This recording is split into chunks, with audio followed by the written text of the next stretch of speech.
So far we've done the single crochet, half double crochet, double crochet, and treble crochet stitches. Now we're going to do what's called the double treble stitch. There are more stitches after that that aren't really classified. The triple, treble, so on and so forth. But I'll just show you kind of what you can do to do those after, like once we get it going into this.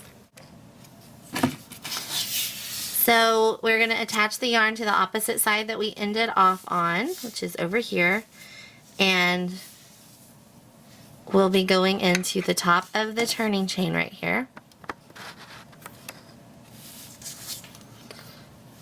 I still haven't taken my nail polish off, sorry. So we're going into the top of the turning chain. The easiest way to find it is to look for the stitch that's after the turning chain. So this is the stitch, and then this is where you would put your hook in at the top of the stitch. So for the top of the turning chain, you'll just go one stitch over, and it's this one right here.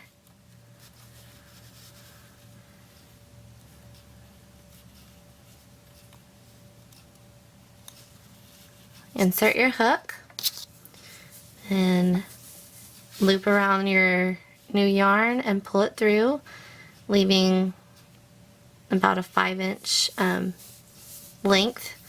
Wrap the short piece over the working yarn that you're going to be working with. And then for the double treble crochet stitch, we're going to do 5 turning chains. So 1, 2, 3, 4, 5. If you were to do any of the stitches after this one, you would just add a chain for each stitch after the double treble. Since we did 1 wrap over for double crochet, 2 wraps over for the treble stitch, we're going to do 3 wraps over for the double treble.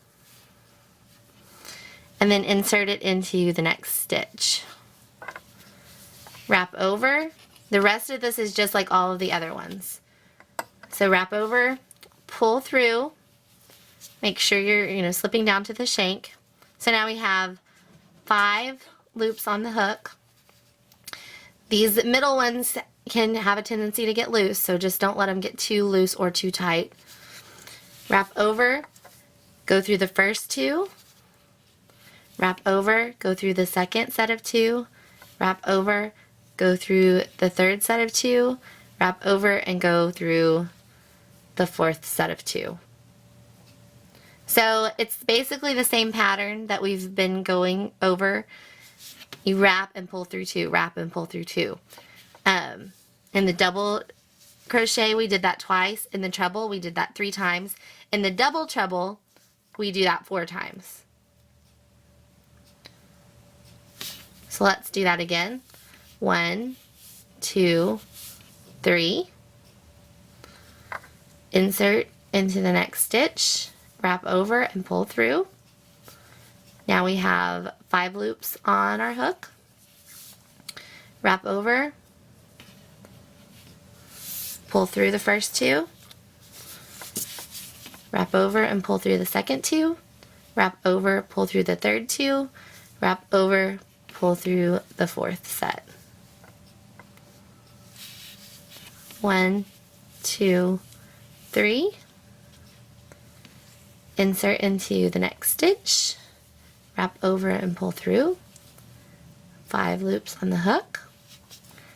Wrap over, pull through the first set, wrap over, pull through the second set, wrap over, pull through the third set, wrap over, pull through the 4th set.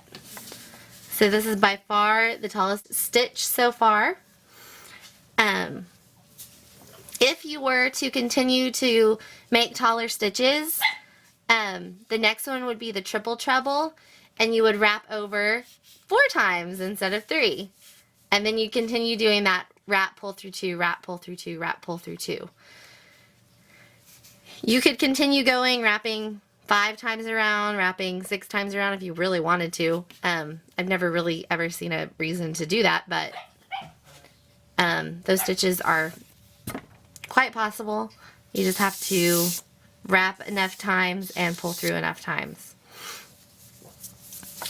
So I'm going to finish this row and I'll meet you at the end. I'm at the last 2 stitches, so let's do those real fast.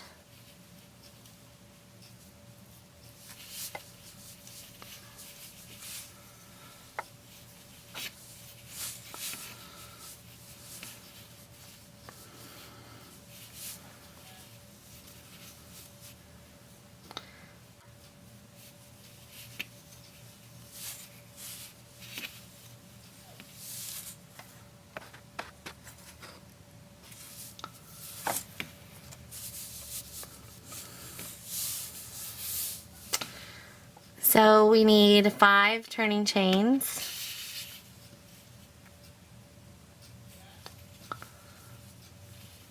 One, 2, 3, 4, 5. Turn the piece over.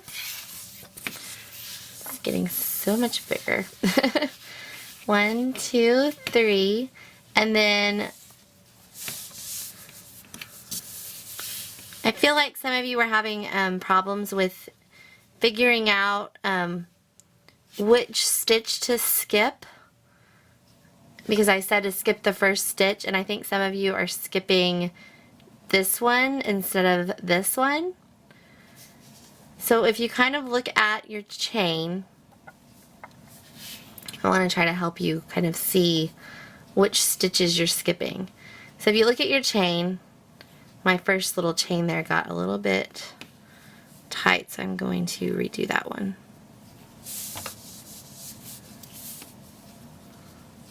Okay, so we look at our turning chain. We have 1, 2, 3, 4, 5 stitches. So this is the first stitch of the row. This is the stitch we're going to skip. So always count your turning chain, 1, 2, 3, 4, 5, and then that very next stitch is the one that you're going to skip, and you're going to go under this next one.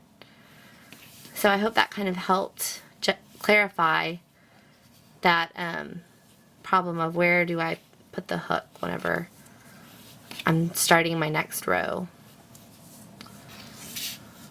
And that way those line up really well.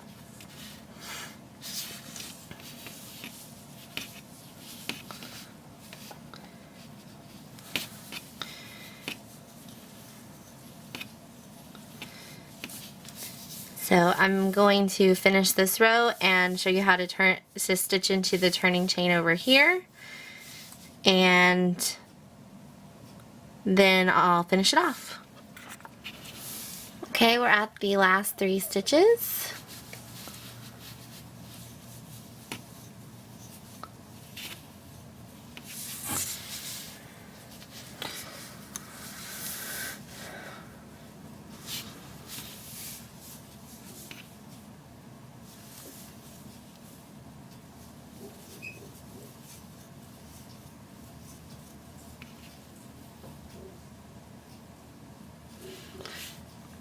So with the turning chain, we've talked a lot about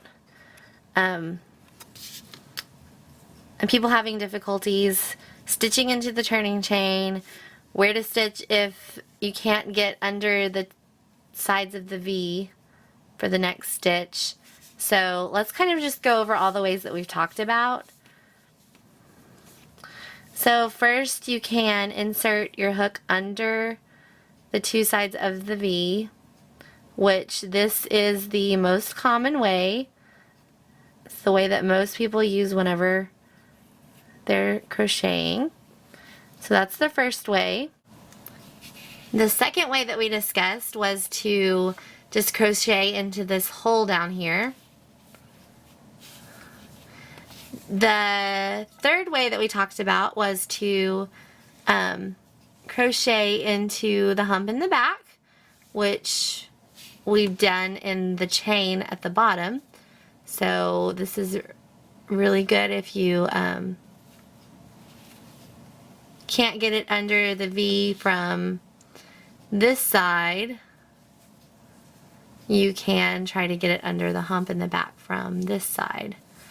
So do you see the humps there?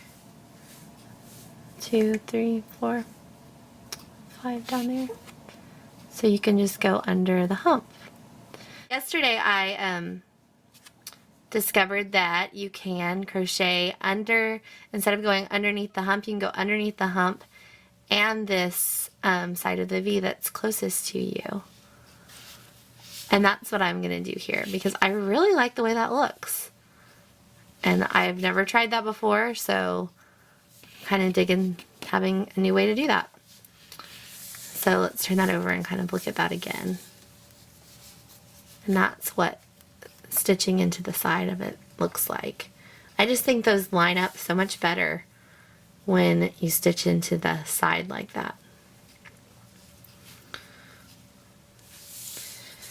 So I'm going to do the next 2 rows and then we'll finish it off.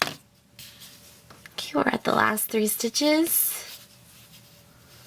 And you don't have to do 4 rows of the double treble crochet if you don't want to, because these are really long stitches. They use up a lot of yarn. So, oops, I did 2 instead of 3 because I was talking. Yeah, because they take up a lot of yarn, and, you know, I think by the time you get to the double treble, you're going to have this kind of technique down, but you might have a problem keeping the stitch nice and even. It might be bulky in the middle because your wraps got too big. So that's probably all you're going to need to practice with the double treble, is just, you know, making sure your stitches are tall and not like wide and bulky and spread out because you were holding the yarn too loose. Or not straight, kind of curled over if you were holding the yarn too tight. Let's do this last stitch into this turning chain. Again, I'm going to do my new favorite technique because it's awesome. And I really feel like the rows line up a lot better with this technique.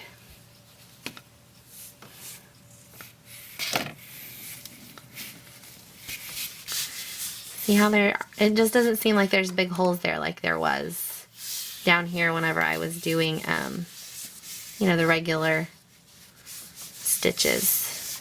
I just think it lines up really nicely. This one you can definitely see the zigzag that the stitch kind of does when it goes in rows. So we're just going to cut off some of the excess yarn and then pull this stitch all the way through to fasten it off.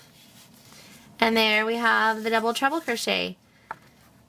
You're almost done with your swatch. We're going to do one more tomorrow.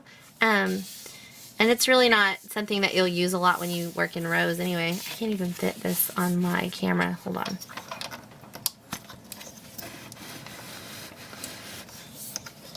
There we go. There's our whole swatch. And you can definitely see how much wider this is compared to the single crochet. I did 4 rows on every one just so you could see the difference. I'll do another video. Actually, when we read this one, I'll do one where I like measure all of these just to kind of show you the difference on mine. And then I'll have you measure yours and you can see the difference on yours.